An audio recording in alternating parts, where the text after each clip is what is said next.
you streaming?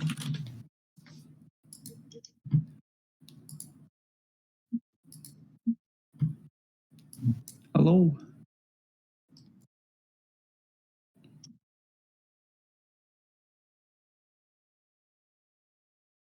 Oh yes, I should do that. Twitch is loading. Yep. I should probably send out a reminder too. Yes. There's all these things I should do. Okay, yeah. I think I hear.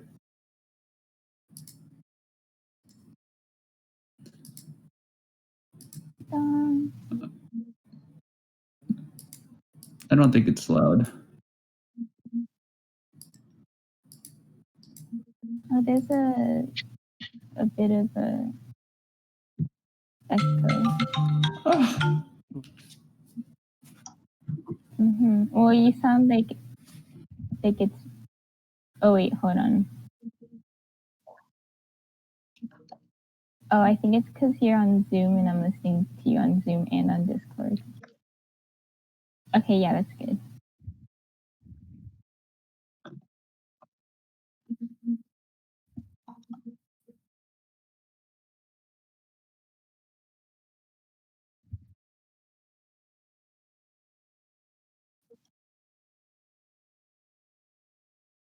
Wait, but it should record Zoom audio, and if you're doing things, oh wait, huh? I see. Is it going on right now?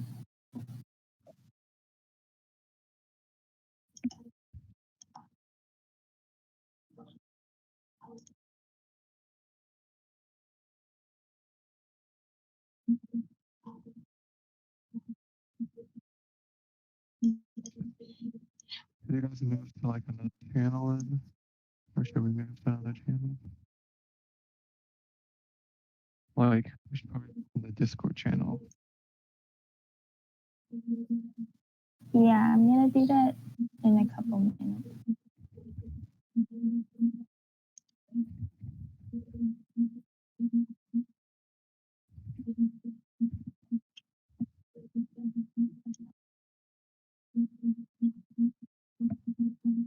I'm not saying we should probably move away from this Discord, right? Good. All right. Bye.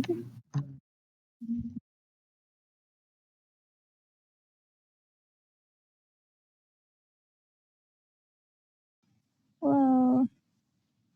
How exciting.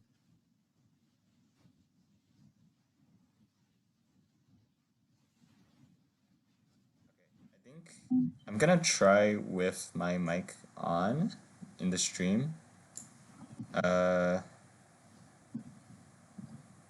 Probably just because it'd be weird for the stream to not have my voice when I talk.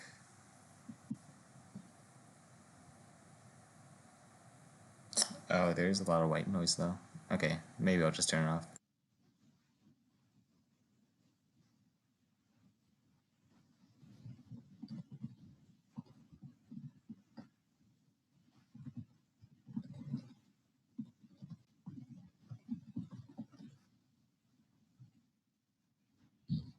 Yeah. I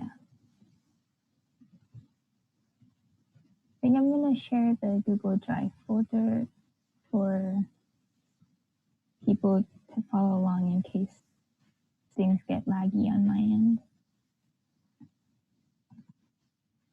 The entire folder, because it's got the basic animation things and stuff. No, it's just for the specific folder, and then the ones inside of it too. It should give them access to the ones inside.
Okay.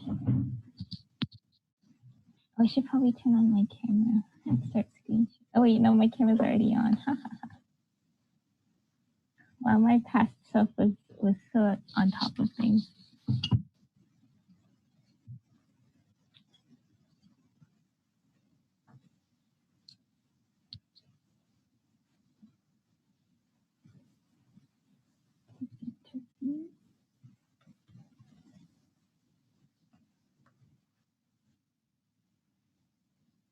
Yeah.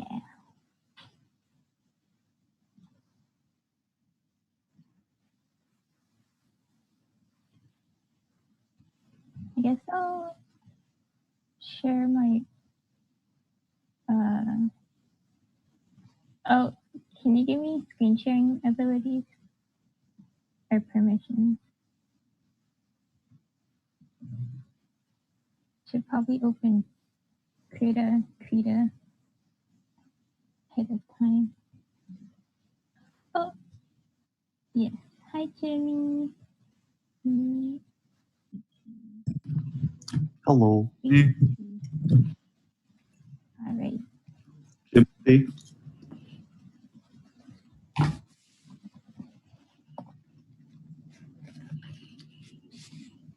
Maybe I should turn on the light. I'll be right back.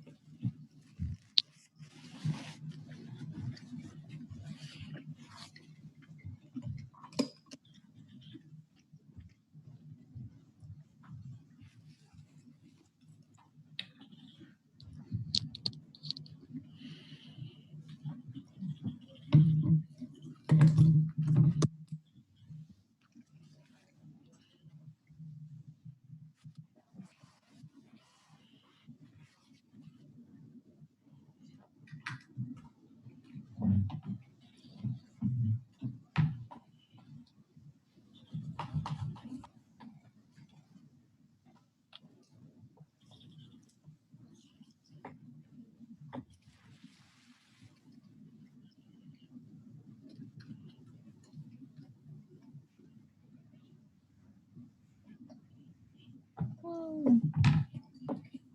What the heck?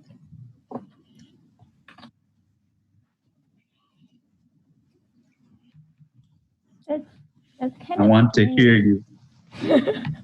Speak so for much me. power. How do I resize the speaker view thingy? The what? To see more people in the pop-up thingy. I think there's just not enough people here to like do that with. Oh, I see.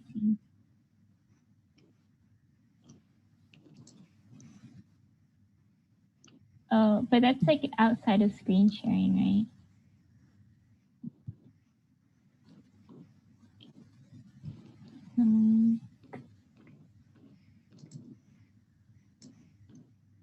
Hi, Madeline. Hello. Welcome.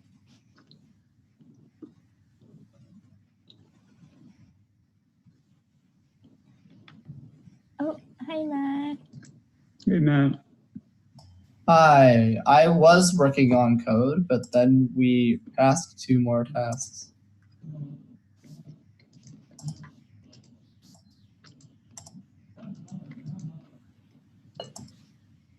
By the way. No, we haven't. We're doing synchronizing protection stuff on it because we haven't done that yet. Or we were, but I'm here now. Oh, thank you for coming.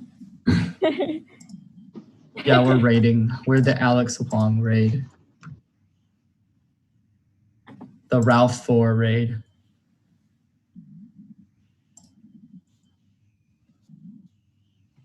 Heck yeah. Hopefully. Do I have to know how to draw? No. That's always good. What is drawing, Karina? Is drawing a process or a lifestyle? I don't know. I don't know how to answer that question.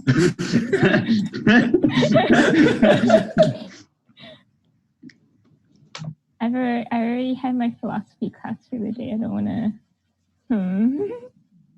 Yeah. Talked about is justice a virtue? And it was boring. Oh my gosh. Is it a virtue? According to Thrasymachus, no. Because to him, I just love like, well, no.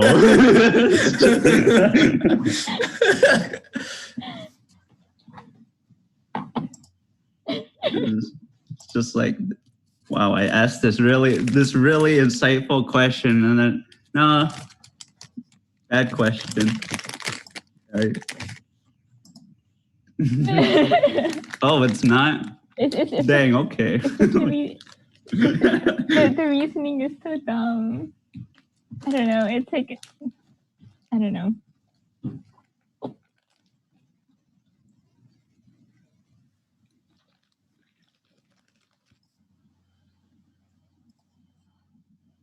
No, it was literally like being just means that you're bettering yourself and you're not helping others. Like the goal to like if you live a just life, that means you're rich and you have control over other people, is what he said. Wait. What? I just like this. Well, it makes sense to Thrasymachus, apparently. Well, I don't like him.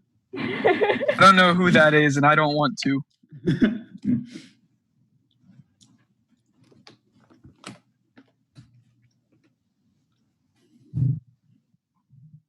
Oh, they Wrong, also, really- Alex, well, they also need to get 2 chopsticks. Yeah, they sometimes get hungry, Alex.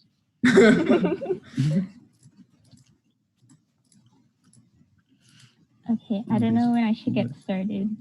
In a few minutes? Yeah, that sounds like a nice time to start. Sounds good. I wonder if I can. Oh, yeah.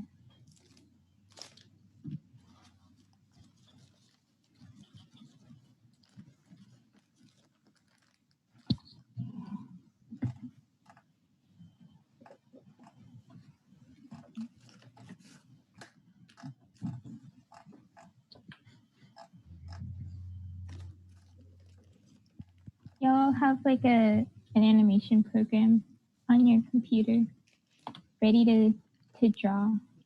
Yes. Woo. Woo! It's a life necessity. Cannot go without. Inanimate means not alive. If you're not animating, are you even alive?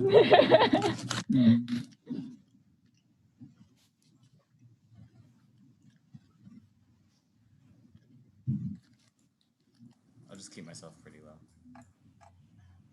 That was a bad question. Of course you're alive if you're not animating. Drink water. Eat healthy.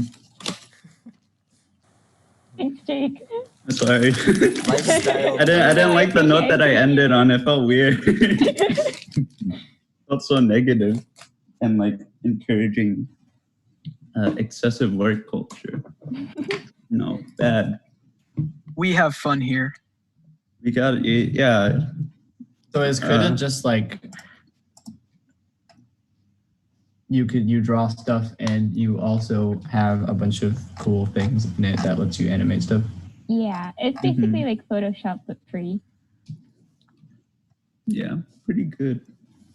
It's a big. Wait, so it's also like it also has like image editing stuff like Photoshop, or? I don't think I haven't really used it for image editing, so I can't really say, but I would say that it's not as advanced. Okay. Yeah. Yeah, I'm looking at the feature list and it's mostly drawing stuff. Mm-hmm. Photoshop has a lot of image editing stuff. Yeah. All right, I think I'm gonna get started. It's 6:06. Might just pick up this software just because. Yeah. Good. All right. So welcome to the EGaDS character animation workshop. Here's a little overview of what we're going to be talking about today. So we're going to go over the animation principles, the workflow of how to create an animation specifically for games.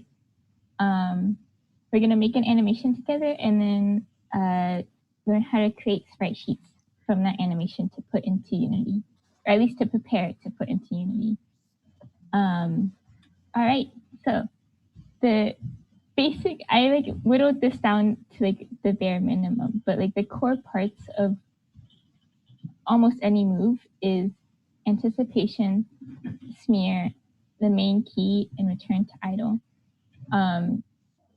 And so I'll go through these more in depth. So the anticipation is basically the preparation for an action. So like if you're gonna punch somebody, you like pull back your arm before you like actually impact, like before there's actual impact.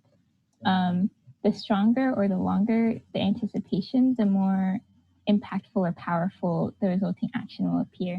So any like fighting move that deals a lot of damage typically has a longer anticipation.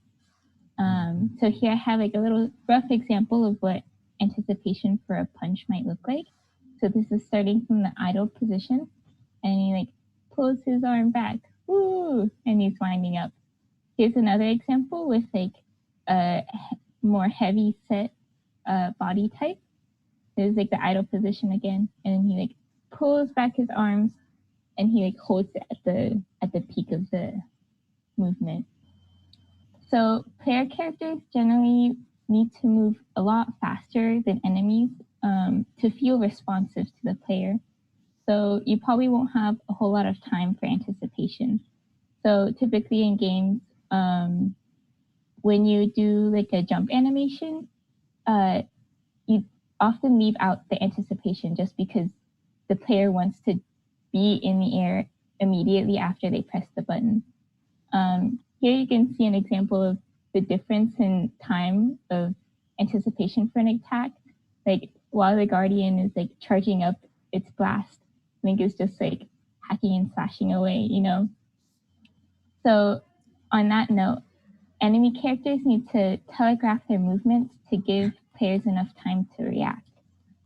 So you'll probably see like lots of examples in boss fights where the boss, like in the Guardian in the last slide, is like charging up for a very long time to give the player time to move out of the way or attack before the enemy can. So like here you can see the time that it takes the water blight cannon to like pull back the spear is like 3 seconds before it actually gets launched. And then the same goes for in this part where it like twirls the spear and then smashes it down. It's also like a pretty long time. Yeah, and then we can go into the smear. So this comes after anticipation, and it depicts a quick blur of motion in a single frame. So here's like the example for the punch. Smear frames often exaggerate features. So this arm is like pretty long. If this were to be like his normal arm, it would like touch the ground if his arm was to the side. It can also look like this if it's like making an arc of motion. You often see like a giant mass of whatever is being moved quickly. You also see like smear animations or smear frames in like cartoons and stuff. Here's an example from SpongeBob. And this is like one of several types of ways that you can create a smear frame. So here you can see there's like several instances of the same eye. And it kind of creates, they all create a similar effect, but they're just different processes. So like here, the smear frame is like this one large mass between the start and the end position. And And then here's sort of like a hybrid between the two, where you see like multiples of that object, but you also have these like action lines. Some other notes about the smear frame. If you have color changes in smear frames, that's pretty cool. It looks really neat. It feels a bit more actiony and stuff. Another thing about smear frames is that they cover a lot of distance in a short amount of time. So if you want to show something that's happening very quickly, smear frames are the way to go. While you do smear frames, you want to keep in mind squash and stretch. And specifically for this part of the animation for smear frames, you want to think about stretching, because this is like one of like there's like a book by a Disney animator that's called like the 12 key elements of animation or something like that. And like squash and stretch is like a really big one, and it makes animations look more bouncy and more alive. You can see here, there's like an example with a ball that's bouncing or falling to the ground, and one has squash and stretch and the other does not. The one on the left feels more active or more responsive, and generally for games, it makes it feel more fun and more exciting to the player when they see both like the player and the objects around the player responding like that. All right, so when you do a smear, you can also have overshoot, and overshoot means going beyond the final position, which is like the main keyframe. So in a punch, that would be like the farthest that would be like the position where the arm is when it's extended, right? And so like in the punch example, I combined my overshoot with my smear frame, and that's why the arm was looking extremely long. It's especially handy when you're working with a limited amount of frames, which is often the case when you're making game animations. And it makes things look like they have much more of an impact and they look more bouncy. So here's like a short example of what an action might look like without overshoot and what it looks like with overshoot. And so you can see that with the overshoot, things feel more impactful, and they have more life to them, basically. It's easy to think of overshoot as a sort of reverse anticipation. So when you do overshoot and smear frames, you don't worry about breaking your character or object, as in don't worry about keeping the proportions accurate to what like a human should look like, because it makes it look better, basically. So you can see on the right side, this is what the smear / overshoot looks like in this kick animation. And his leg is like extremely long, but it looks good in the actual animation. So here's the smear frame I had from the punch again, and here's the example for the main keyframe. So you can see how it goes over. And here's the smear frame from the more heavy set guy, and here's the main keyframe. So after your main keyframe, you want to return to the idle position. So here's the example from the punching animation. He's like retreating back to the idle. And here's the full punch animation. And here's the same for the more heavy set guy. The return to idle is a bit slower in the sense that his arms are closer to the ground for a longer time.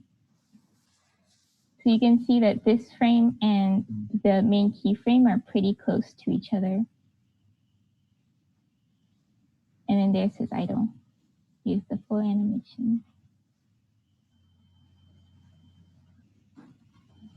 And so when you're creating your animations, you want to keep your character design in mind. So here I have 3 different, I guess, body types for a character. On the left, I have like a more lithe, quick ninja sort of style character. In the middle, I've got like an average guy. And on the right, there's the heavy set. And you can see that all these animations have different timings for their run animation, and they feel different. The guy on the right feels distinctly more heavy than the one on the left. So let's break down why it looks this way. So for the more light ninja guy, you can tell that he spends the majority of his time in the air. He's got smear frames for when his legs pass from when it's 1 foot is on the ground to being extended, and then he floats for like 2 frames. As opposed to the more average run, where everything is pretty much spaced out evenly. There's nothing super, I guess, exciting about his run. It's just like normal, it's average. It feels like how somebody of like average stature would run. And then the heavy set guy, you can see has more of like a stomp to his walk animation. And that's because there is a farther distance from when the leg is held up to when it slams on the ground. And it also spends longer in the air, and it stays on the ground longer. So it has more of an impact when it hits the ground. And don't just keep like just character design, but also design in general in mind when animating. So think about how in Breath of the Wild, when you use different weapons for attacks, a spear jab, for example, hits much faster than what an axe swing does. So the workflow. So you start with a character design, obviously, and that'll give you directions on basically what are the essentials of the character that you need to draw. And then you create your idle position. This will ensure that your character stays at the same size throughout your animations, and that whenever when you're playing the game, all the actions that the player does always stems from that idle animation, which is typically where how the player plays through the game. So like they'll start from an idle position to running, or start from an idle position to picking something up from the ground. And then from the idle position, you can create the main keyframes for the main animations. And those are like basically all the essential animations for your game. So let's say you're doing like a platformer where you punch at enemies, right? So you want to have a run animation, you want to have a jump animation, and you want to have an attack animation. So once you establish that, you can go into the in-between frames for those animations. So once you have like the high jump position frame, you can fill in from going from the idle to the peak of the jump. Once you finish your main animations, you're free to do minor animations, like picking things up or crouching if they're not essential to the gameplay. And then once again, you'll do the in-between frames for the keyframes. So let's see what this workflow looks like in action. So I made like this really rough character design. I understood what the essentials are. It's this little like wizard dude. He's got a cape. He's got some boots and a wand and a little witch hat. And then I took this idea and made it into an idle pose. It doesn't have to be the idle animation, or rather, the idle character does not have to be animated. It could just be a still image, which is what I have here. And then I went on to making the main keyframes. So because it's a jump animation, I wanted to have the peak of the jump. And you can see he's squashed down a little bit. I'm using squash and stretch. And at the bottom, here's my second keyframe. He's also squashed a bit from the impact of the jump. So let's see what it looks like with the in-betweens. So here's my first in-between from going from the idle to the peak of the jump. Remember that in jump animations, you want to avoid having too much anticipation. Or you can just avoid anticipation at all because you want the character to feel responsive. So you can see that I have stretched out the character a little bit. You can see like a little comparison to his idol. His legs are quite long. And then here's the keyframe at the top of the jump again. He's squashed down. And then he's stretched out a bit again for the in-between frame, going from the peak of the jump to hitting the ground. You can see that I've also changed, it's basically the previous in-between frame here, except I've changed the cape to respond to his downward movement. And then I added another in-between from the peak of his jump to his impact. And you can see that I stuck closer to the ground keyframe, which looks like this, than the peak of the jump keyframe. I've like stretched out his cape a bit to exaggerate the motion. Here's that impact keyframe again. He's squashed down a lot, and he's back to the idle. You can definitely have a smoother transition between the last keyframe and the idle. It's definitely like a big movement. In this case, I chose not to. And I think it made the animation look a bit more snappy than if I had added an additional frame. So here's the general workflow for after you finish your animation, how do you get it into Unity? So once you finish your animation, you want to crop and reposition your images. For jumps, you want to reposition it so that all the characters are in the same general location on your canvas. That way, in Unity, the player will be the player object will be moving, and then the sprites will just be flashing images that are played as the player moves in the air. So repositioning the jump animations to the same area of the canvas will make the Unity process a lot smoother, and it's basically you have to do it. Cropping it also makes it a lot easier to import into Unity, making sure things are centered so that when the programmer or whoever is putting the art into the project can just drag it in and it's in the place that they expect it to be. It's not that they drag it into the scene and then the character is actually over here when they meant to put it here, right? So from your drawing program, you can export it as a GIF. There's like websites online like EasyGIF that you like drop in a GIF from your computer and then it'll create a sprite sheet from it. Or you can create a sprite sheet directly from your drawing program. For example, if you have Photoshop, there's a script that you can download and it'll create a sprite sheet from your animation within the Photoshop program. Or you can export it as a PNG sequence. So each frame that you drew will be exported as its own PNG image.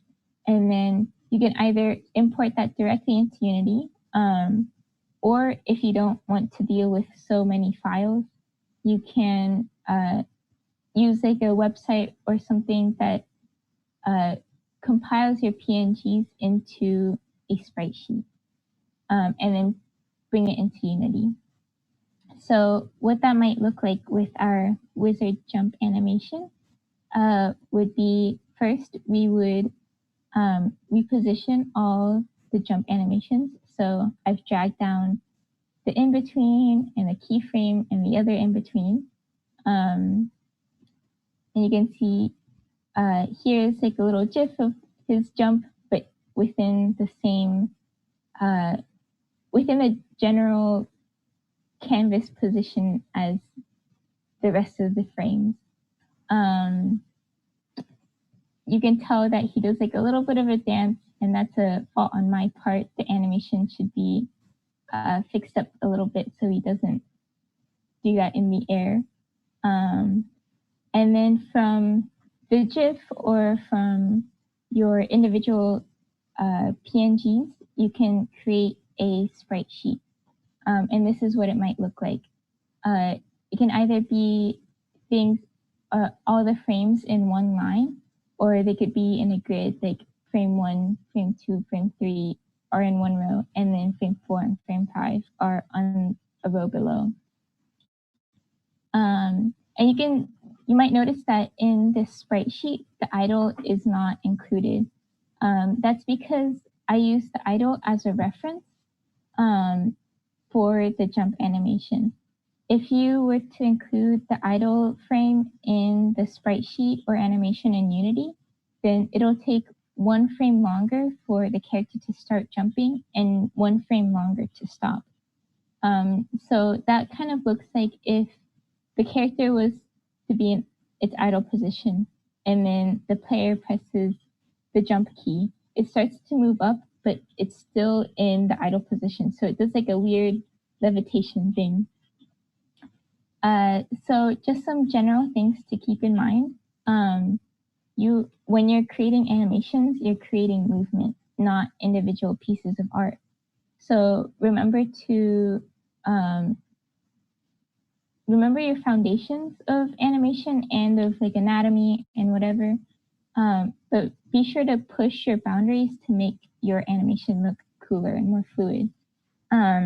And in fact, animations where every frame looks anatomically correct often look slow and sort of strange. I pulled this from a really good GDC talk from the lead character animator from Skullgirls.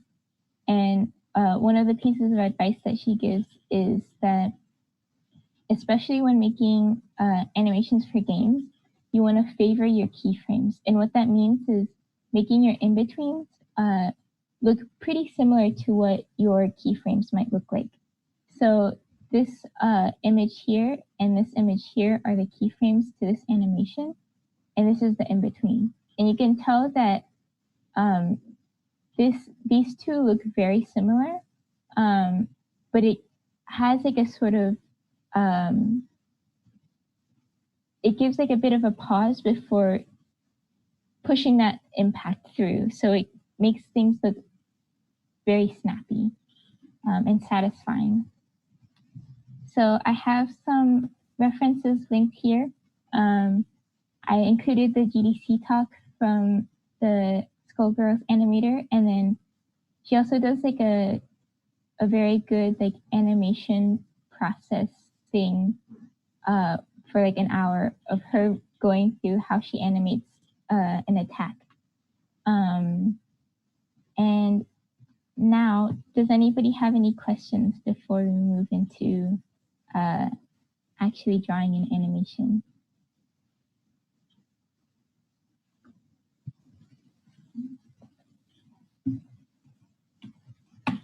All right, I'm gonna pull up Krita. Can y'all see Krita okay? All right. Yes. Nice.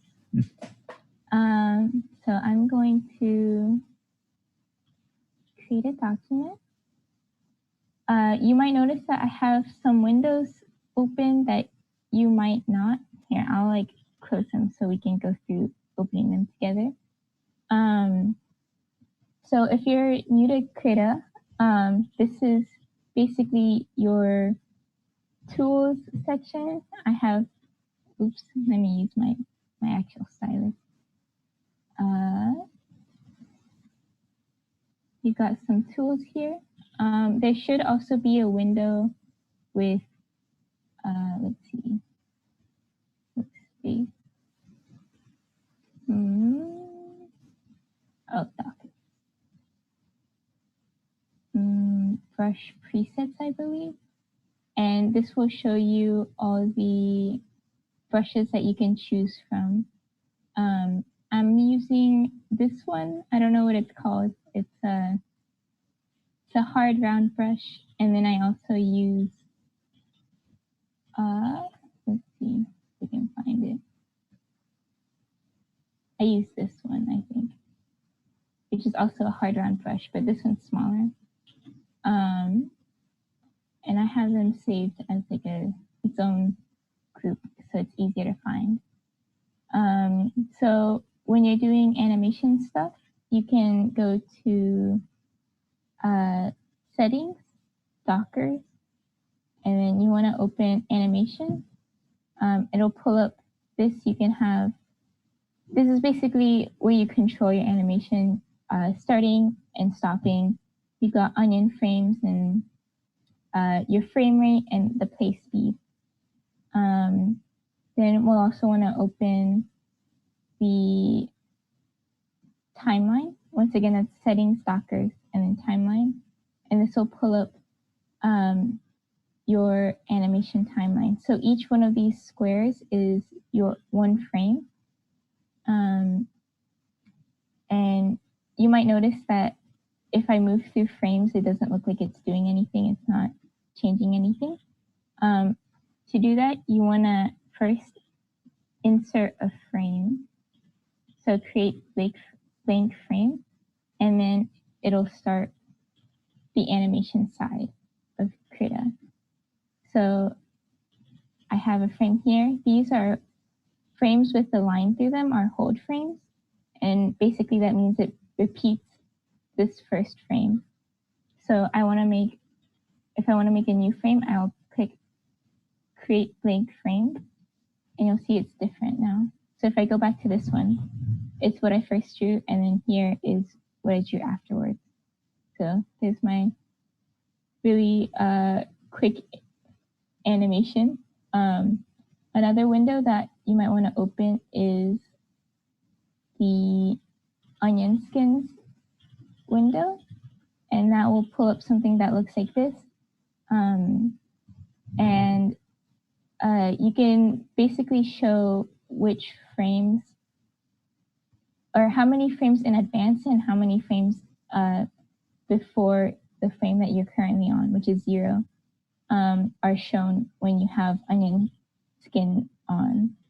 So you can turn on onion skins by clicking this little light bulb on your background layer in the timeline, or I guess, hold up, let me create a new layer. I'm gonna create a blank frame, and then, so once I turn this on, and then I create a blank frame here, you'll see that it's turned red, and that's the onion skin of the previous frame. So I can use that to create my next frame as reference. And you'll see if I go back to the first frame, it has it in green.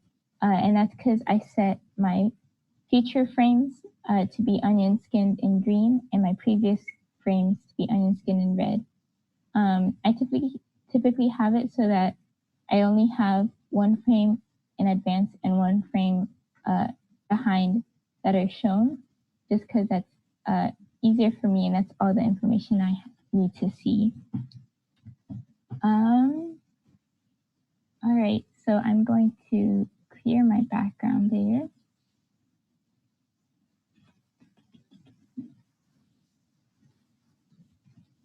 I'll just delete it.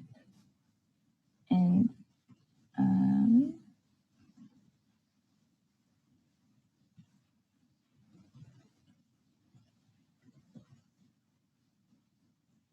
all right, so let's do a character design together. Do y'all have any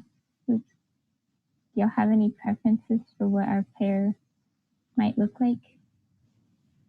Which hat? Which hat? Which Okay. hat? That's all I want. That's fair. That's fair. Okay. So this will be our character design. Alex said donkey. Donkey. Oh, wait. My colors. So here's my sketch. Which hat? Donkey. Yes. I don't. How do I draw a donkey? It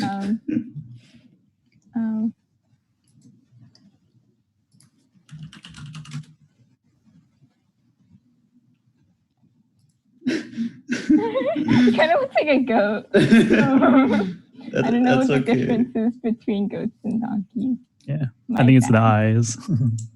Oh yeah, Man. square eyes. Oh, square eyes? Is that? No. I'm saying goats have square eyes. Donkeys got. I don't think they have square eyes. I think they just have horse eyes. Question mark. Yes. Yeah. That's good. Oh, cat. That's so mean. Whoa, you can't say that donkeys have stupid eyes. That's so mean. All right, what else?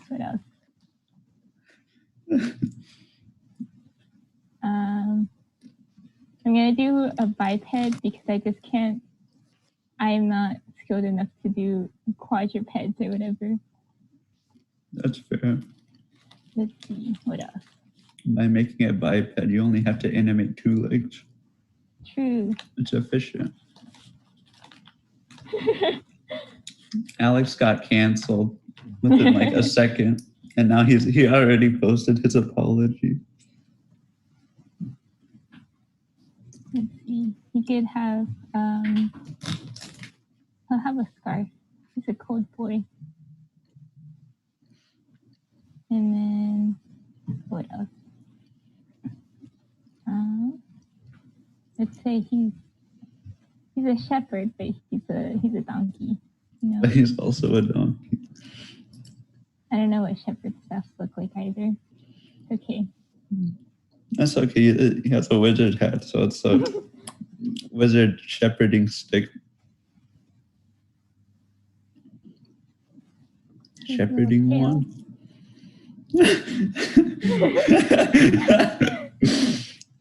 Oh, it's a magic wand. Oh yes. Oh my gosh. Wait, he's naked. He only has a scarf on. Gotta fix that. I don't know. What did goats wear? I think it's good. Oh, Donald Duck is a different. Wait, he's got a shirt on at least. He's got a shirt on. Like Donald Duck character design. It's fine. All right, he's got some breeches on. I think that's what they call it. All right. All right, I think I want to do an attack animation. So I'm gonna clean this up real quick. I'll make it into a idle position. So I'm gonna create a blank frame. And then let me just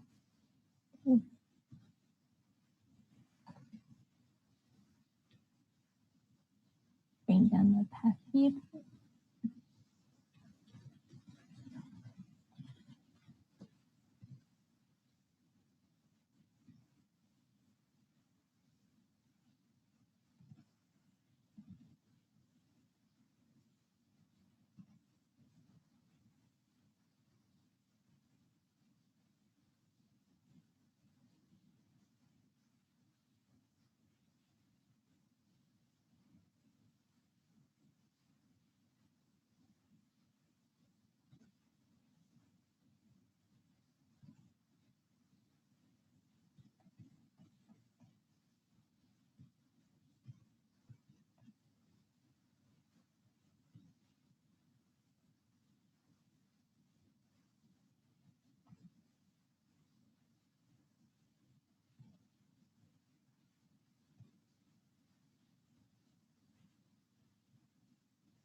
All right, so here's my idol.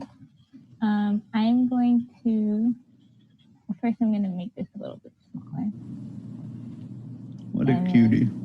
Oh, doing his best. And then I'm gonna make a baseline for it so I know where the floor is and I don't make him like float accidentally. I'm also gonna make a center line. It's not necessary in the center, but it'll give me a guide for roughly where his head should be. I'll do it where his snout is. All right. So I'm gonna have my first keyframe. I'm gonna make a new keyframe to the right of it. Let's see, what kind of action should he do? What kind of attack?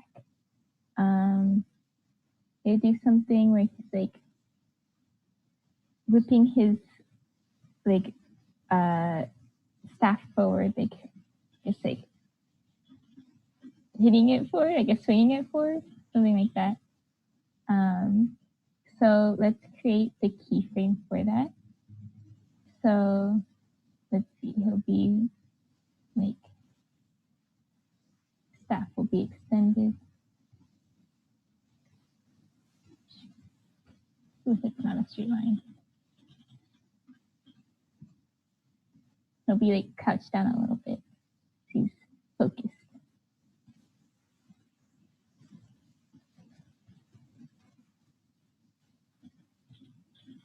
Oh, his eyes are so big. It's so scary. Oh no, I have to erase this. So scary. I can't look at it. This donkey is a killer.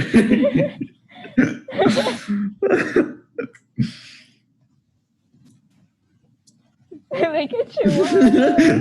Oh man.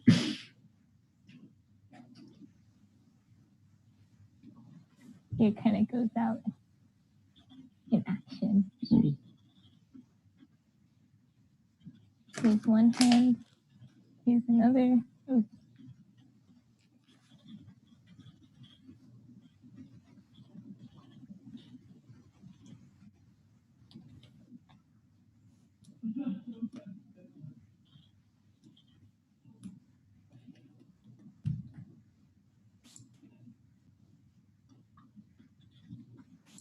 Sort of in a wider stance. Oh, power stance. You can see the power in his eyes.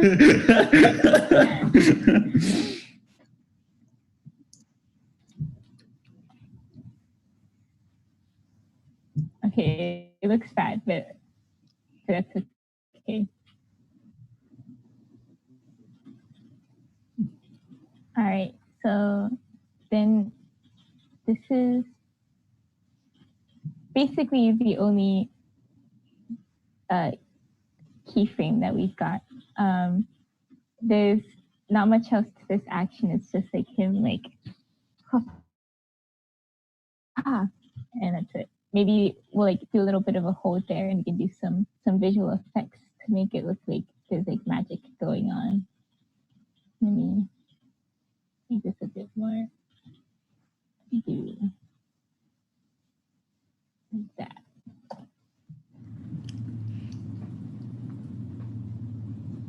All right.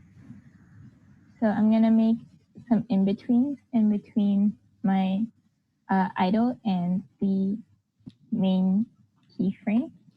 So let's see. Let me change the opacity. I'm on the onion skin window. I'm gonna decrease the opacity of my next keyframe just because. Oh, maybe I should do the opposite. I want to stick to. I want to make a smear. Well, let's see.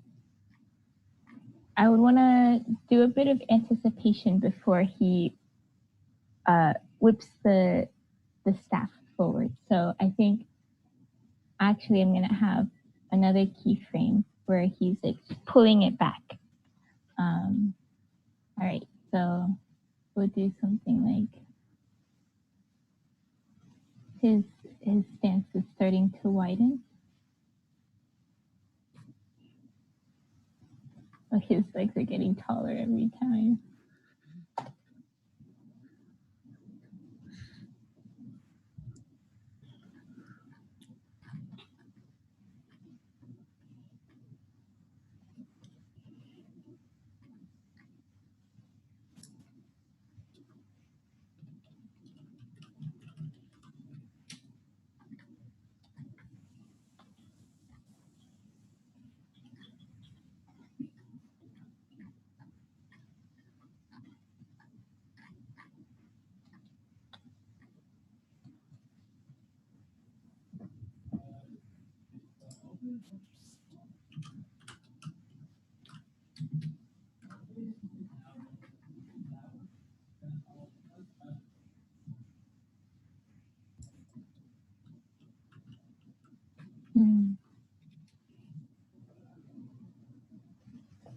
I'm thinking through how the action would go.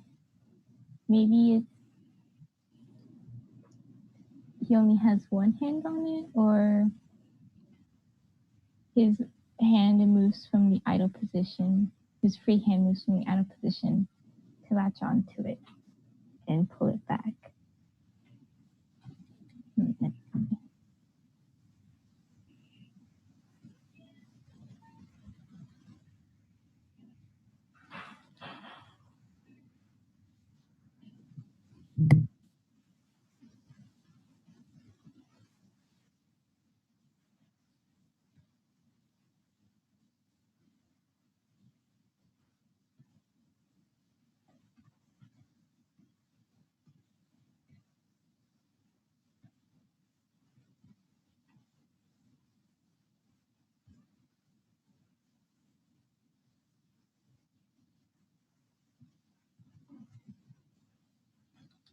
I'm gonna exaggerate the flow of his body, make it a bit more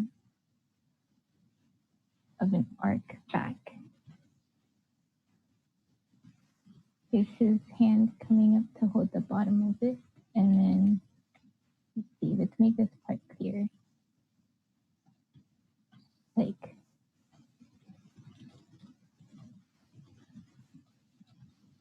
the torso is sort of twisting, holding it here with one hand, and the other hand is over here.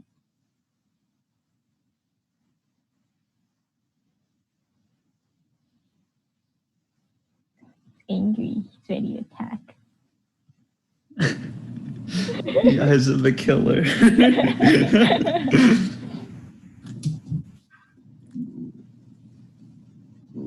All right, so we've got our, I'm gonna turn this off so we can see the main keyframes by themselves. So we've got the idle, he pulls back.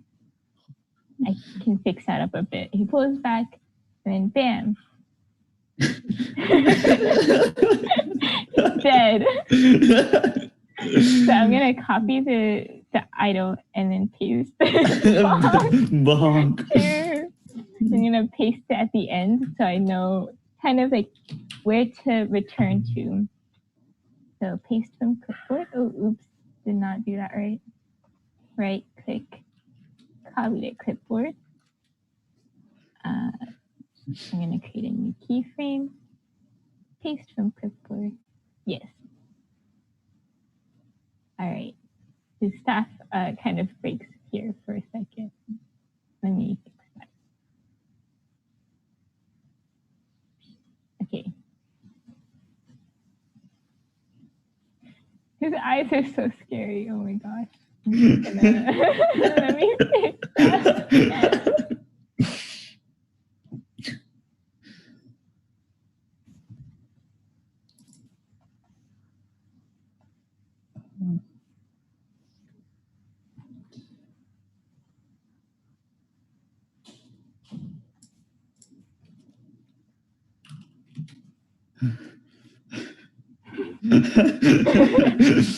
It's pretty accurate.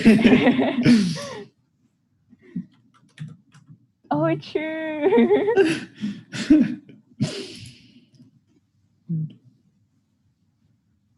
Except he's the one who caused the fire. Okay, I'm gonna make the hat sort of cover his eyes. Like a cowboy. Wait, his snout's so long. Is that how goats actually are? Wait, goats have was a a little donkey. goatee. Wait, donkeys. Oh, true. Yeah, we're going for donkey. Man, my animal expertise is really not. I don't have any. No, it's okay. It's okay. Oh, he looks so scary. Really has the eyes of the killer now.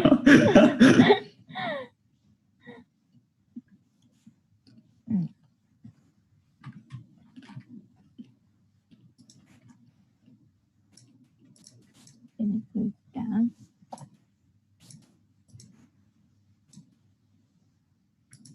And I'm gonna sort of make his torso lean back a bit more to give it more of like a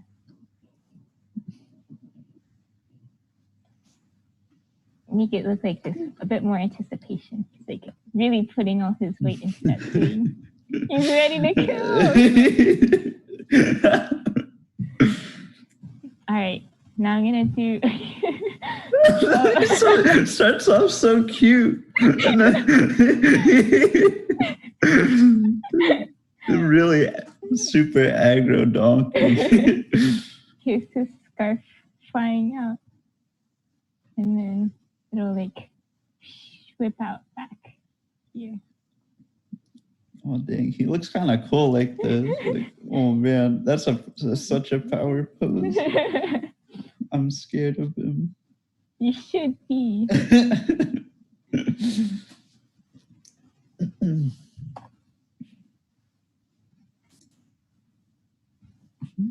Oh yeah, I gotta fix.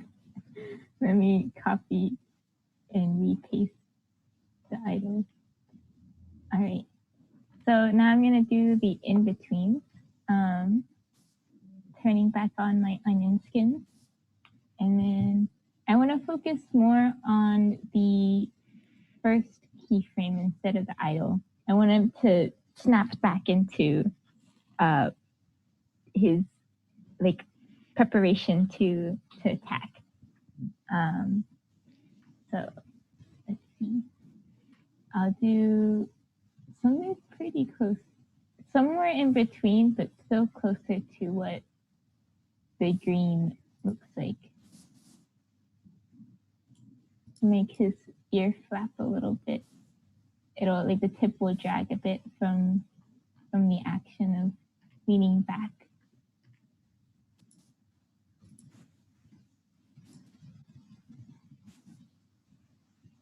Here's his hat brim.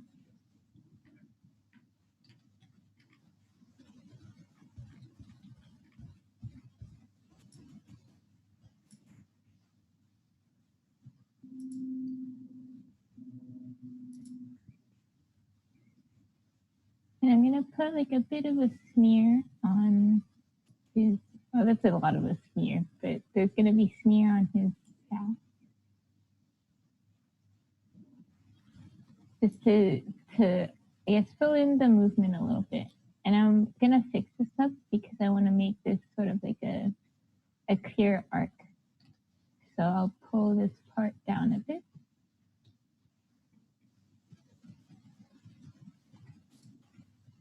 So that this is a bit more connected.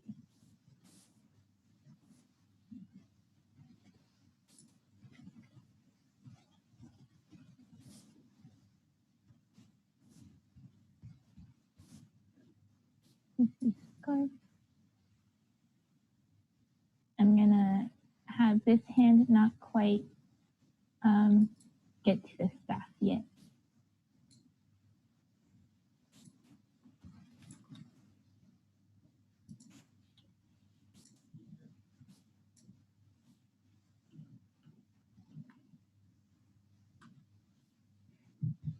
And his stance is a bit wider. So I'm gonna sort of do like a like somewhere that's still pretty close to the green drawing.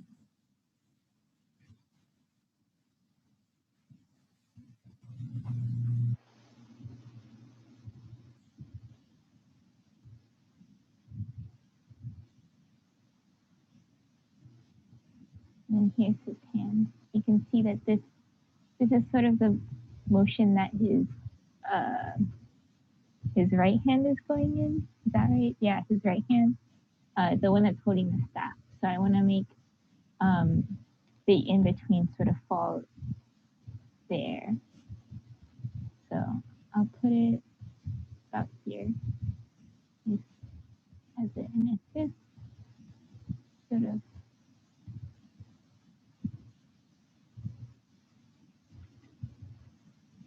I'll do a bit of like a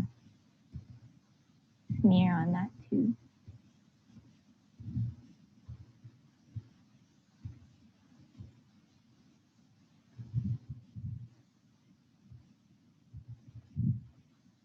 All right, so let's see what we have so far. This is frame 4. So I'll go start from frame 0 to end at frame 4.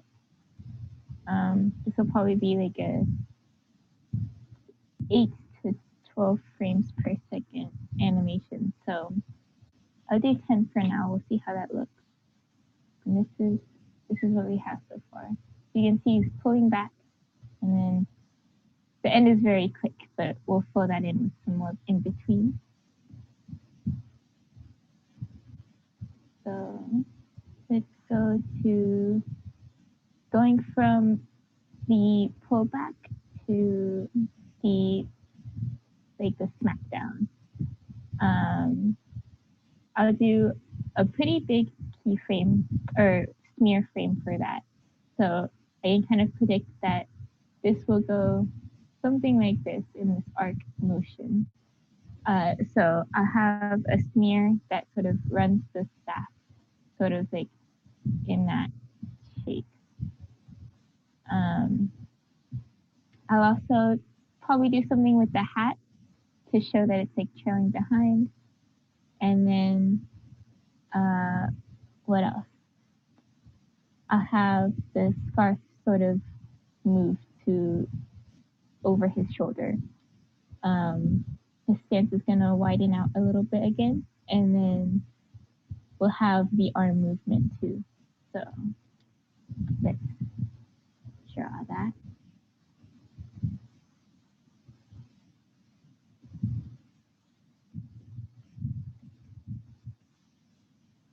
And when I draw this smear frame, I think I'm gonna do a bit of overshoot. So I have the end of the staff sort of end over here, even though the keyframe is actually here. It'll make it look a bit bouncier. Oops. Let me undo. So here's the smear.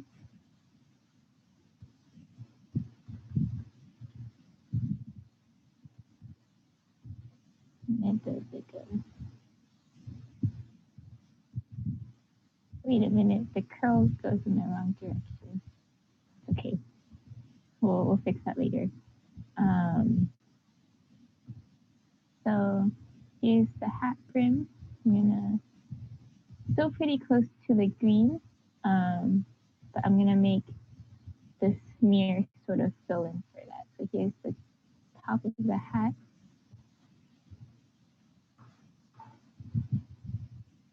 Exaggerating the features. And then his body is not doing the overshoot just because I want the staff to sort of have the most impact. His like face and his arms, I guess specifically his face doesn't need to have an overshoot. His scary eyes.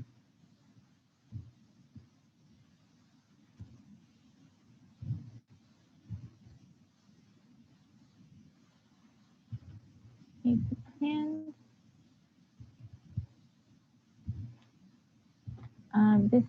sort of goes in an arc. If you can see, it was holding the staff here, and it kind of sweeps to the side. So I'll do a little bit of a smear for that, so that the viewer can kind of see where it's coming from. It's not too much of like a whiplash from one frame to the next.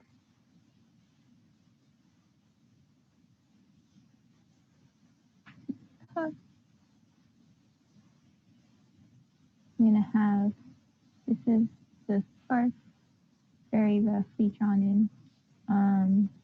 Maybe I'll do it with like a bit of smear too. So this is the end of the scarf, and it's sort of widened out more than it should be.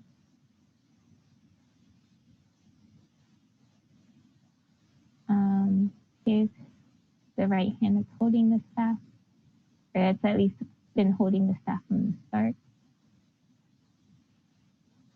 And here's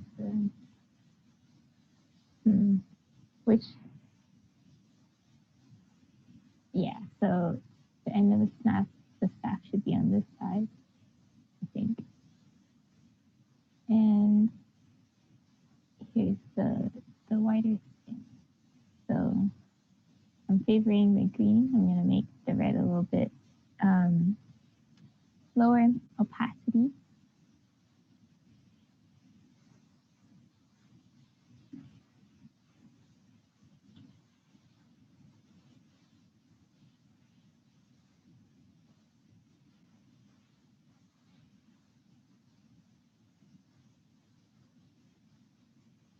Is the keyframe back to idle. So let's look at what it looks like before we do the return to idle. Oh, that's pretty good. I think the anticipation could have a little bit more of a weight. So let's see what it looks like if I just hold this frame. So I'm going to insert a frame to the left and then make it a hold frame. And then let's see what it looks like.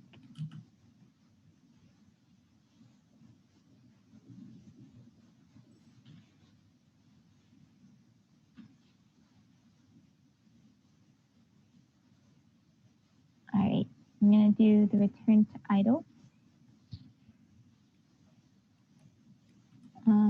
I'm going to keep pretty close to the previous keyframe. I want it to sort of stay in that impact position for a bit longer. So I'll draw it closer to the green, but only slightly.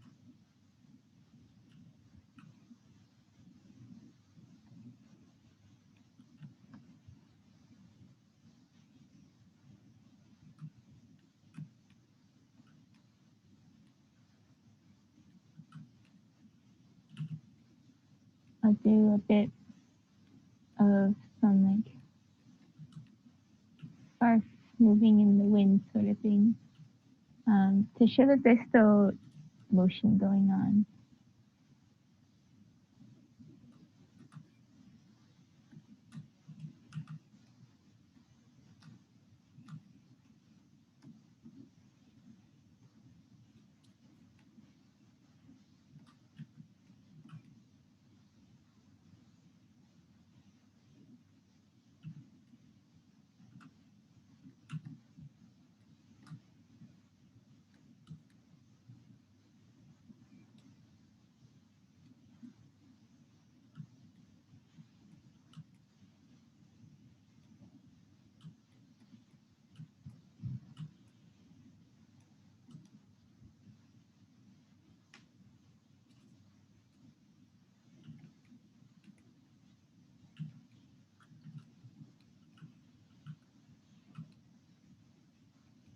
Let's see what that looks like. So still, oh, I just realized I haven't been making it go to the end of the animation. This breaks that doesn't tell me to go. All right.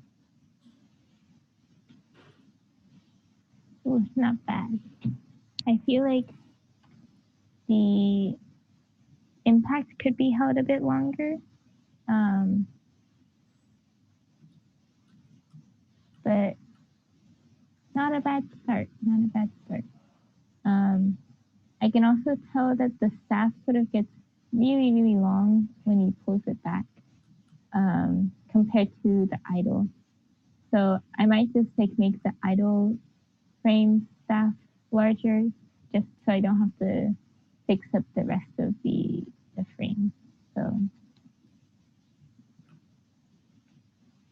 just, I guess I could just select it and move it up.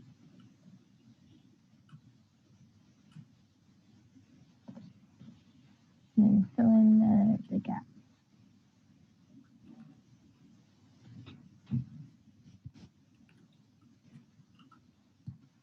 And copy and paste it in the final position and the final idle.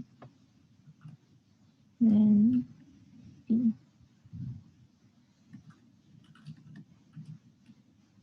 I think the going from the idle to the anticipation part of the action could be a bit smoother. So I'm going to insert a keyframe before he pulls back. And then I'm going to make this one closer to the idle animation. So I'll have a bit of like the start of a smear going on. I'll make this a bit more angled actually. Oops.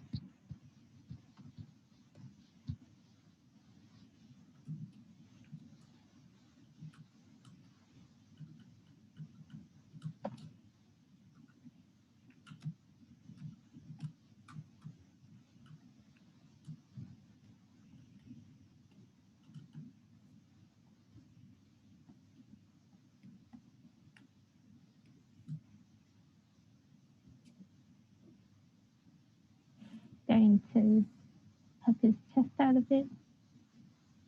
This arm is starting to come up too. And his torso is starting to turn. There's lots of things that are going on at the moment.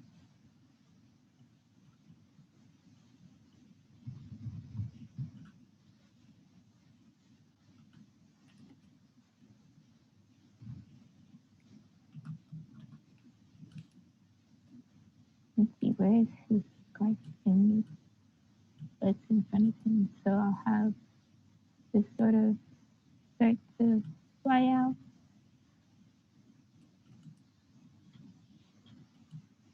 His head's leaned back a bit.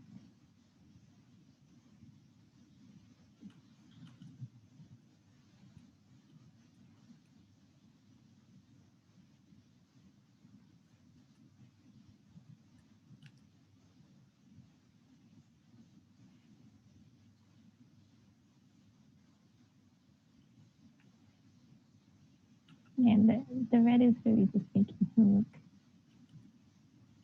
look like a serial killer.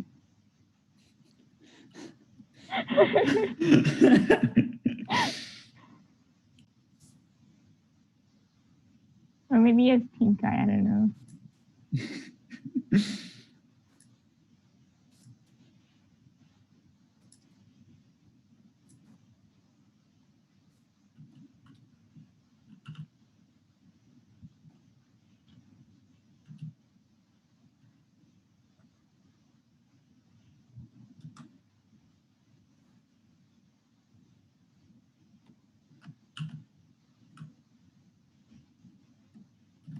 Let's watch that. I'm going up to frame 8.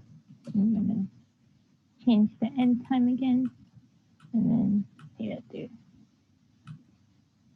All right, that looks a lot better when he pulls back. And I'm gonna make the impact hold a bit more again, just so that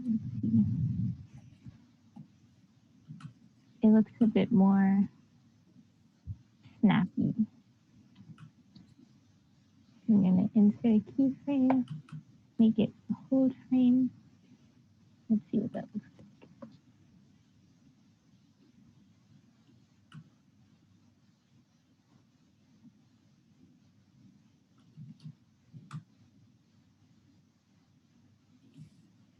Nice. Okay. Let's see. So this is pretty good for an animation.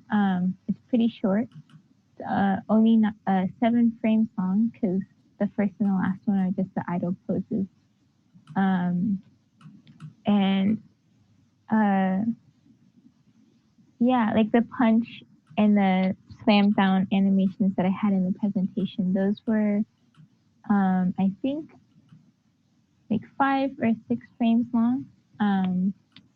So I guess like that's like a pretty good length for an animation. I guess like 5 to 7 or so. But in this case, I kind of want to give him some like magic stuff going on when he like reaches the impact part, right? So I'm gonna make this a bit longer.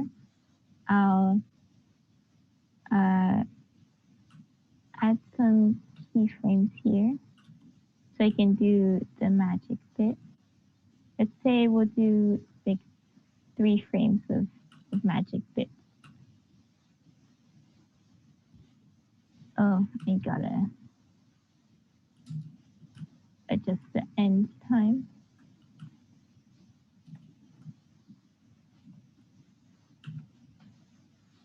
Yeah. Let's have a bit of build up to that magic. I'm gonna make this a new layer. So I'll do some coloring. Let's say, he uses red. He's already like menacing enough. It'll fit with his theme. So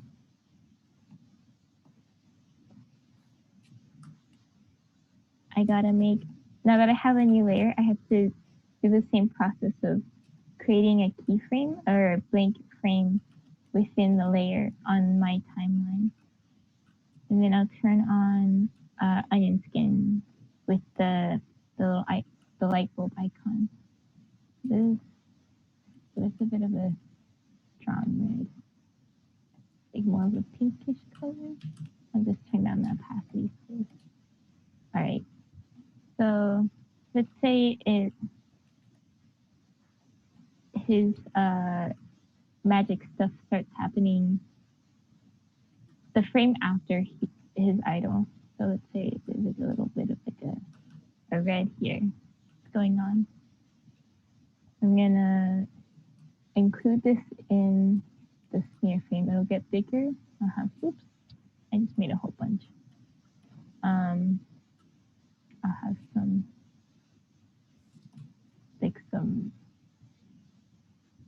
light rays, I guess, like sparkle effects, and I'll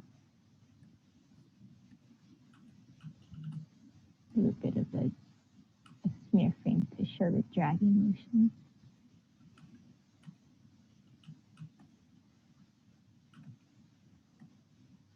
Kind of looks like a bug, but okay. And then we'll have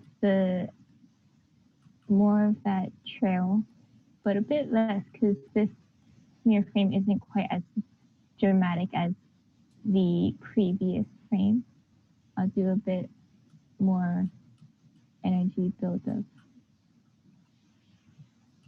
some sound effect things going on.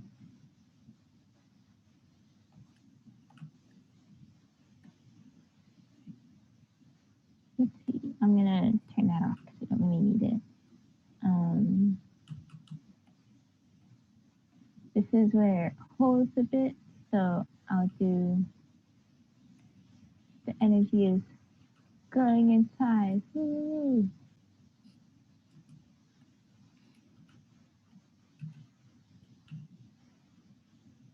Some more particles are like being collected by this freaky vortex. is where he like slams it forward, and it'll like have some drag.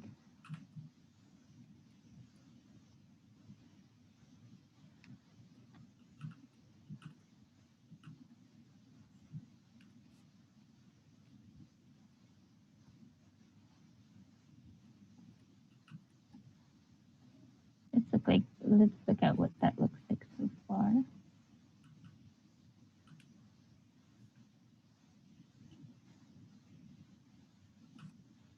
I think I'll have to make the that last frame that I did for the special effects a bit bigger, sort of increases in size and then shrinks a bit. I want it to keep that size, I think. So this.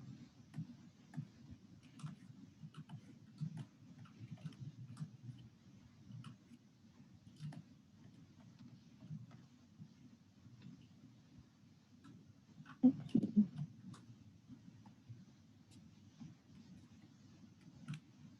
All right, it's very messy, but it's okay. This workshop's about character animation, not VFX. So it's allowed to be messy.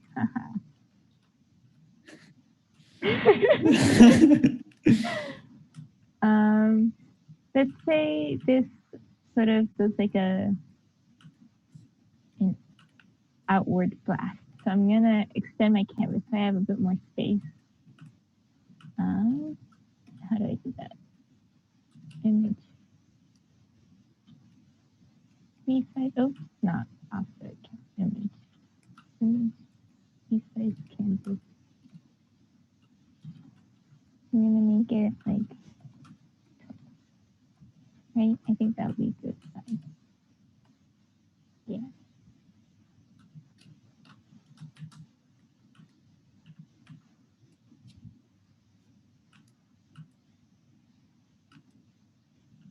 All right.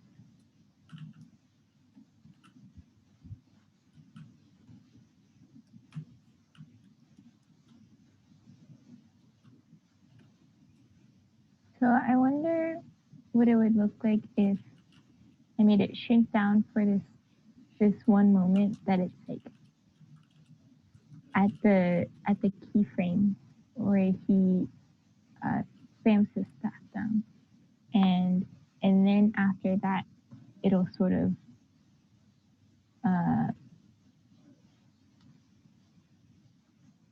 like push out waves of this energy.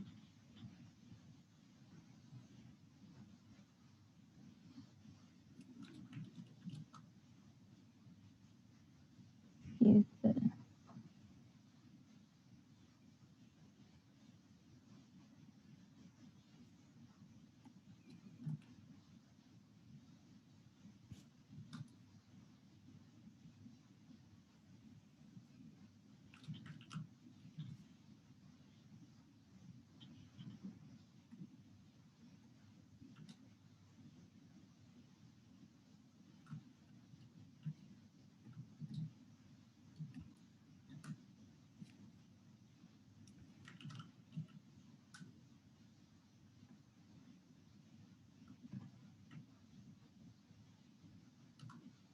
here's some like little particles that are left behind.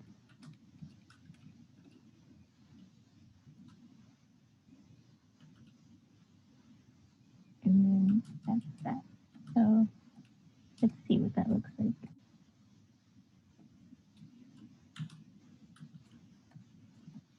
Okay, that's not bad. I think the waves that come off could be timed or spaced a bit better. It sort of looks like it's moving in constant speed, but I sort of want it to like explode outwards.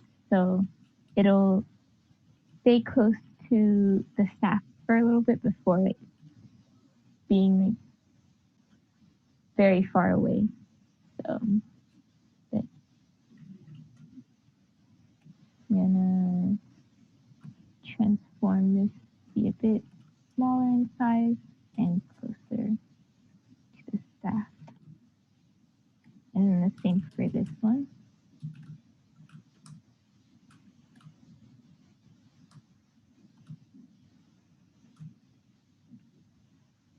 So you can see it sort of like exponentially gets larger and farther away.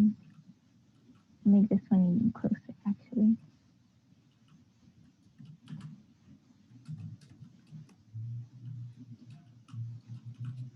Let's see how that looks.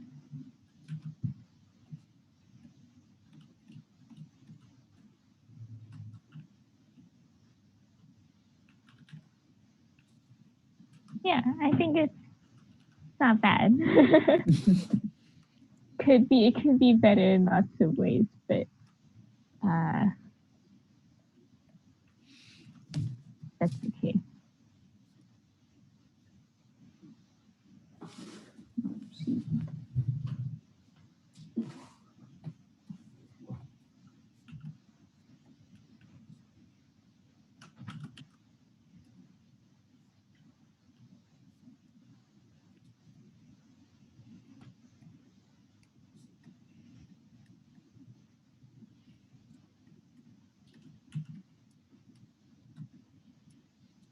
Make it look a bit more energetic.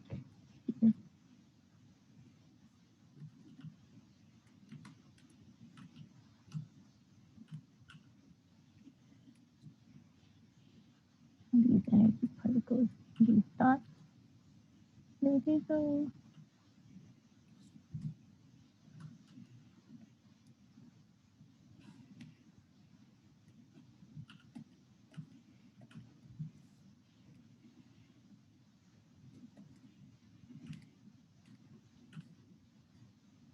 I'll make this layer frame a bit smaller. I think it could be a little too exaggerated.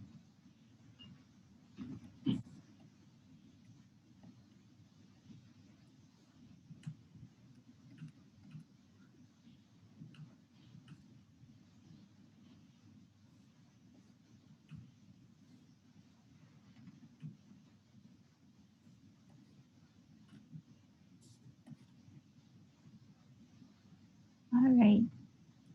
So let's say that's our little character animation. I think if you were to export this for, or at least like prepare it for bringing it into Unity, you would probably keep the visual effects, all the magic stuff, in the same file as the character until it sort of releases. So when it gets to this frame where it sort of separates itself from the staff, I think this would be a separate file, just so that the attack, the collision of the attack would be separate from any like character collision. If that makes any sense. Let's see.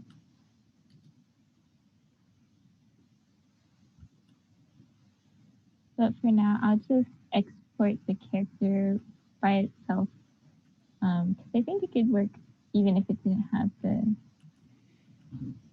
magic stuff. So I'll save first. That's a good idea. Okay.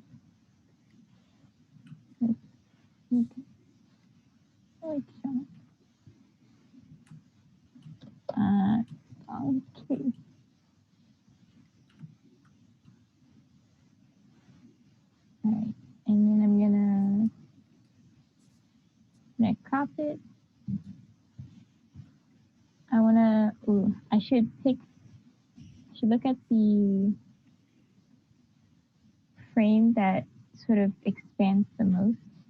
So I'll turn on all the frames so I can sort of see what they look like. Oh, that looks messy. And that way I won't accidentally chop something off. So I'll crop to roughly the farthest the character goes. Constrained into this box. And then I'll turn off my ends because I don't need them anymore. So here's the animation when it's cropped.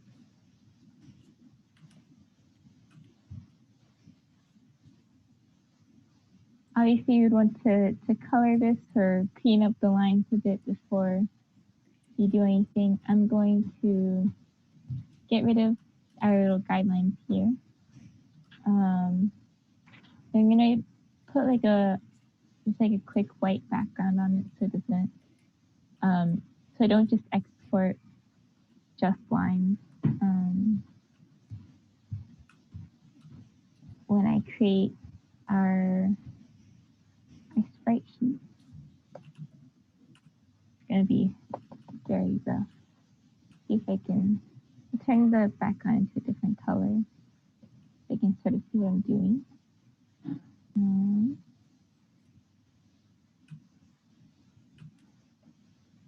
You know. Ooh.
Yeah, and if you made an animation of your own, we'd love to see it. That would be great.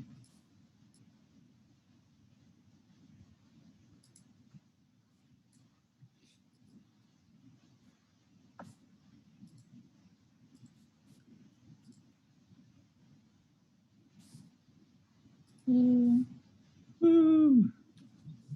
Thank you, Karina. You're welcome. I could have said that. Sorry, I was doing homework and also drawing a little bit. Like, You're good. You're good. Oh, I Oh, also drew boy. fan art of goat. I was gonna go for something more complicated, and then I was like, wait, I don't have time for this. What am I doing? oh, I realized I could make this look so much cooler if I. Let's see. Whoa, he disappeared. Hold on. If I make his scarf move while his staff is sort of still down. I love this bonk, Jimmy. Oh.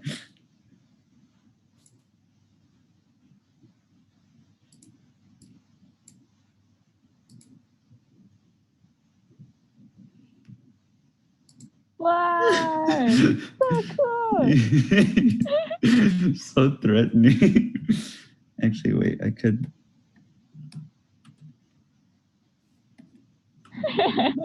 I love the goat fan art. So cute.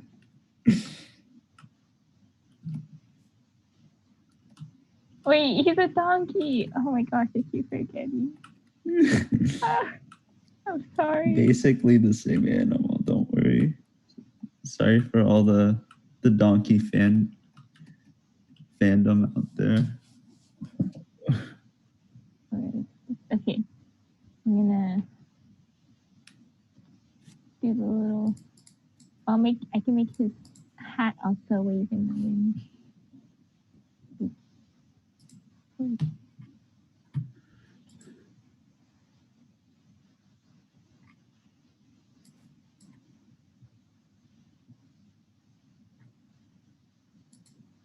Ears also flapping a bit.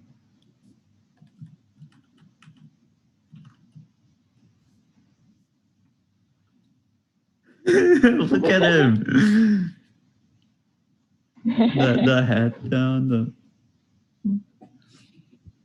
you're already dead sort of eye. Like, Oh,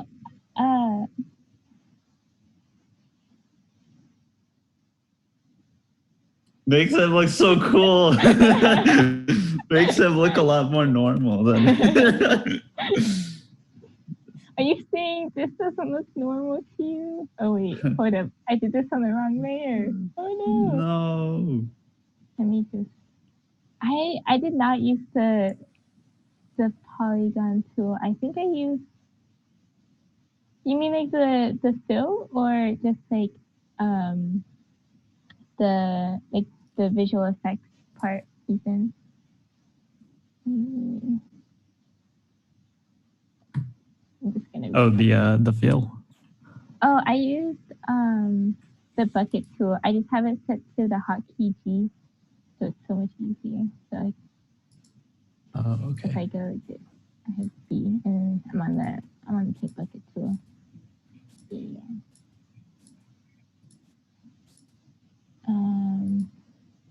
What was I doing? Oh, gotta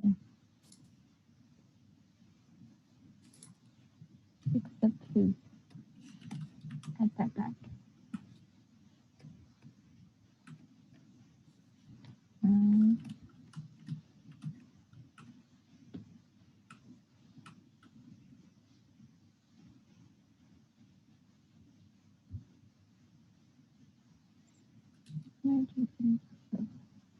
Alright. Oh wait, hold up. That's not what I wanted. Please.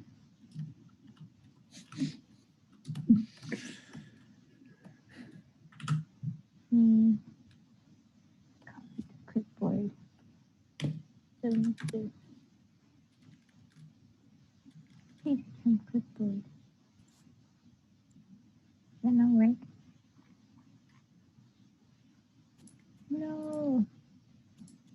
It's okay. I'll just try it again.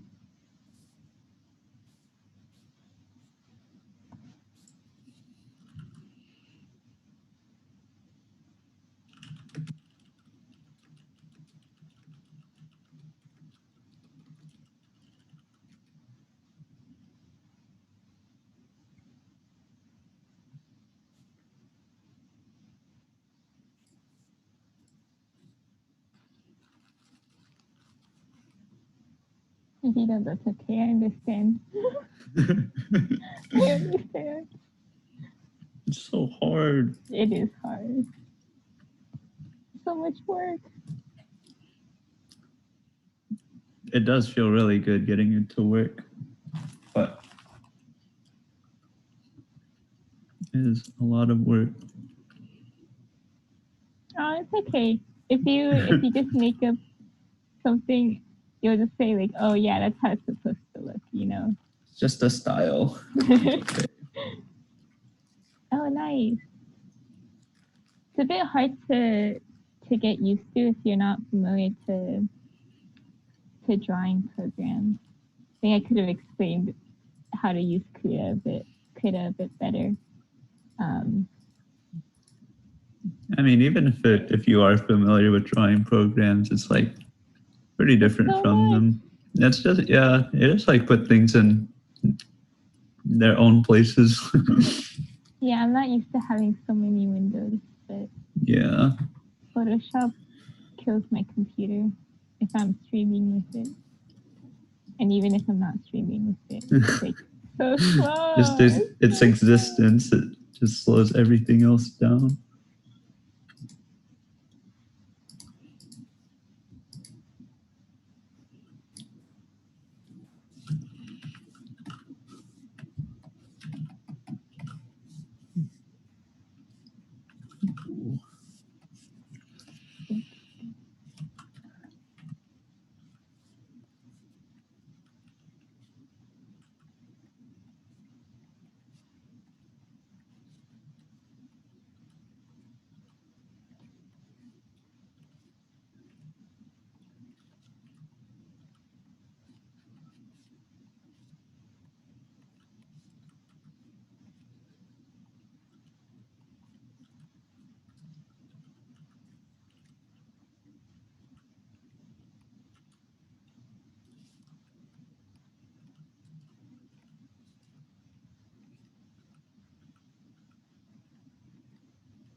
Oh, I keep forgetting to extend the wait.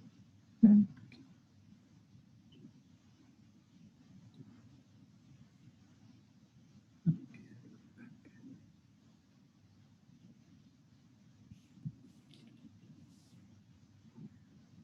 I forget to draw a return to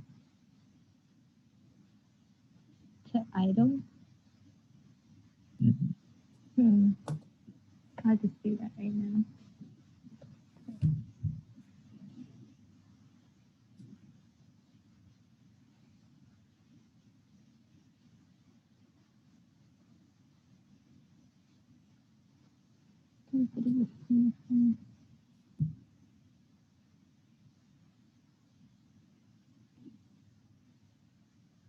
Letting go with the hand.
Oh, that's better.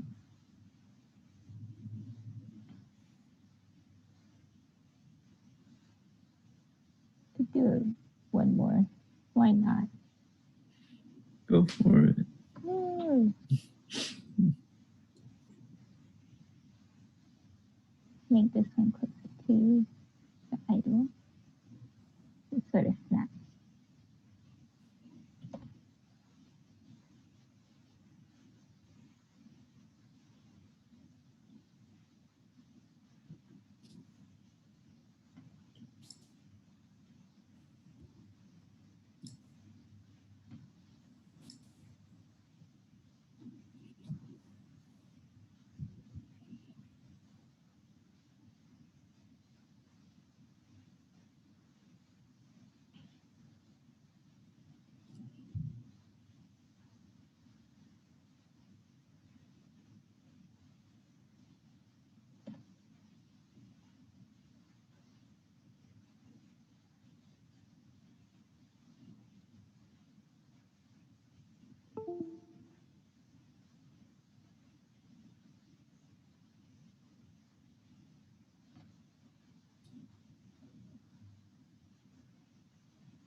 Mm.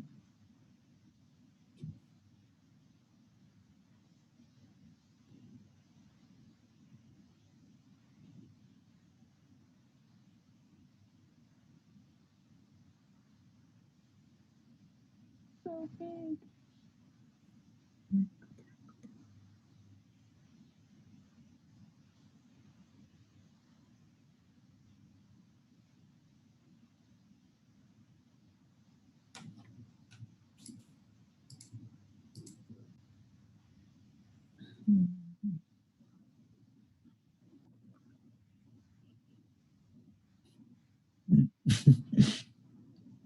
I don't know how you do it.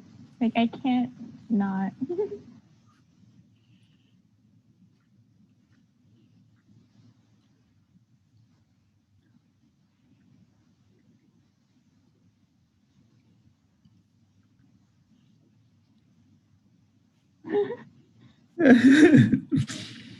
I feel like sometimes that's like the faster way to go, and sometimes that's the very extremely slow way to go. Yeah, I think it depends. Yeah. Dude, Alex, for our game jam, there was no time for it. I either there was only one pass. That's all I was allowed to no. do. It's just They're like, looking hey, at you're on the Photoshop. clock. What do you think you're doing? The big bucks of $0.00.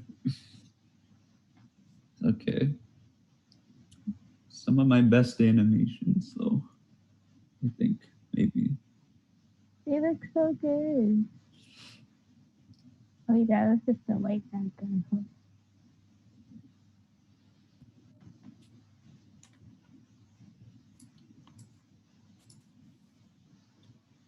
Nice.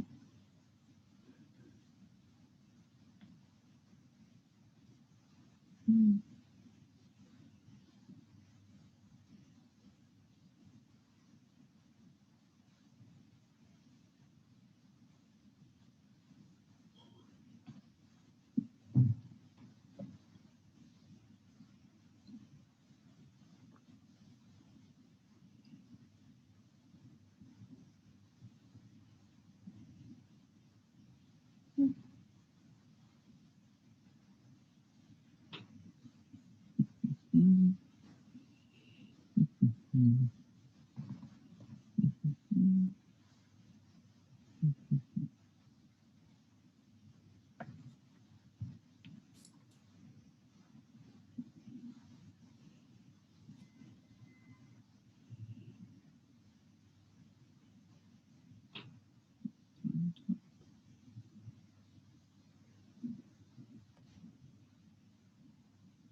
It's not right.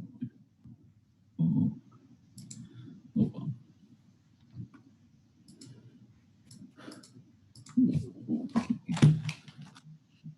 Mhm.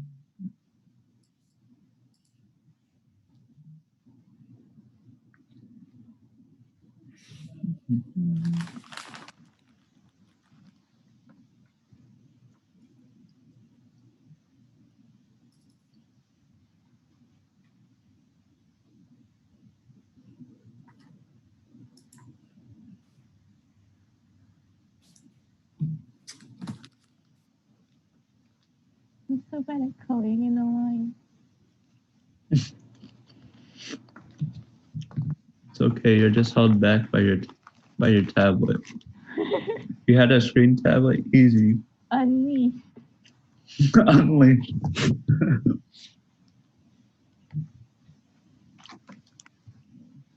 I didn't have so much Japanese homework. Put a Cheeto cat over the Sonic Unleashed cover, just like I did with Robert's tank. It's okay.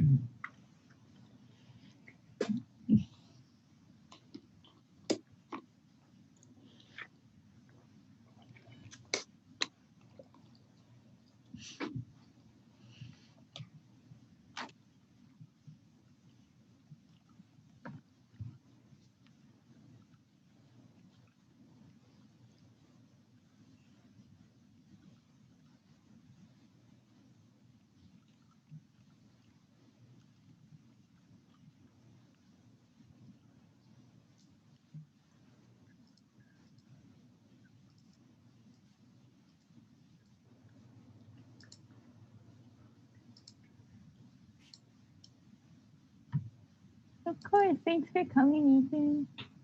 Yeah. Oh yeah. Happy to do this. Bye, I hope it Ethan. was helpful.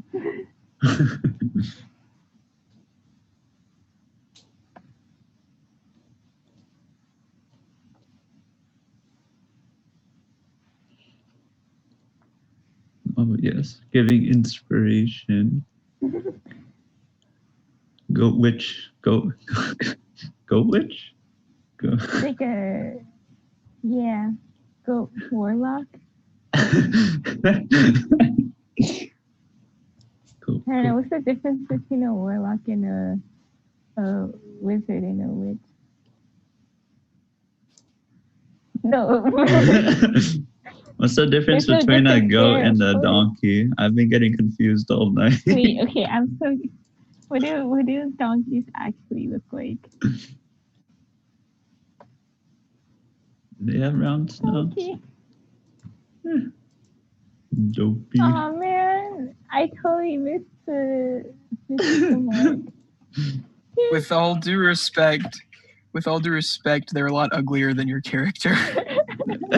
That's so mean. Okay. I'm let me not saying you're reframe that. wrong. I'm just saying it's me. I'll reframe that. Your character is much cuter than they are.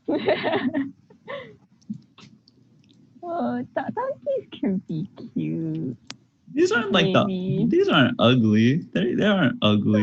Look. Look at that smiling one. The one that winter then what is that? Winter then horses? What do those mean? Oh, okay. it only had the last 3 words. Why would huh? Those words don't make any sense without any words before it. A donkey sanctuary. Then horse. It's the secret 5th season.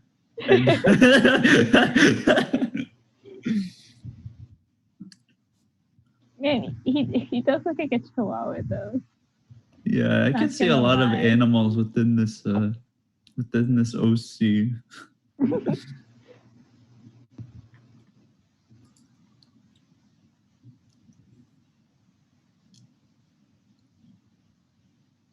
It's okay. It's a made-up creature, you know. It's the proportions are accurate to. Yeah. It's the witch theming makes it or implies a magical world where it's like the Avatar world. They just mix and combine like other animals together to make new ones. Yes. This is the donkey wawa.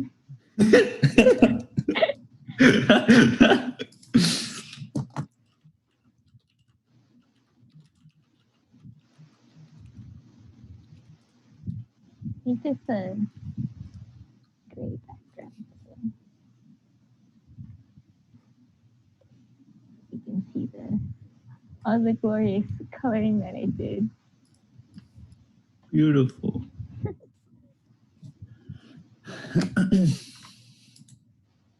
Wait, Mm-hmm.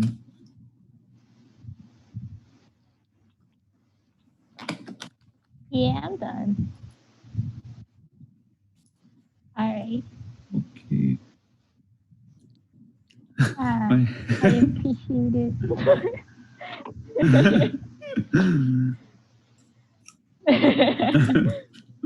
Of course. I'm happy to do this. Yeah. All right. Let me. Oh man, I Stop could. screen sharing. All right. Thanks, guys. See you at the next workshop for EGaDS event.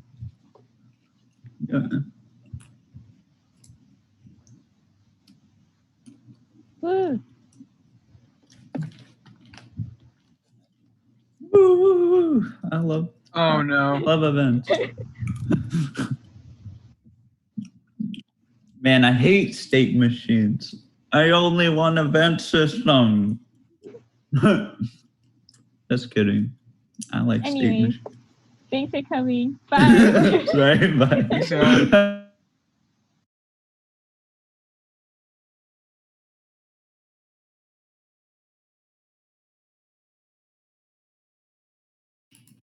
Hello. Hello. Welcome back.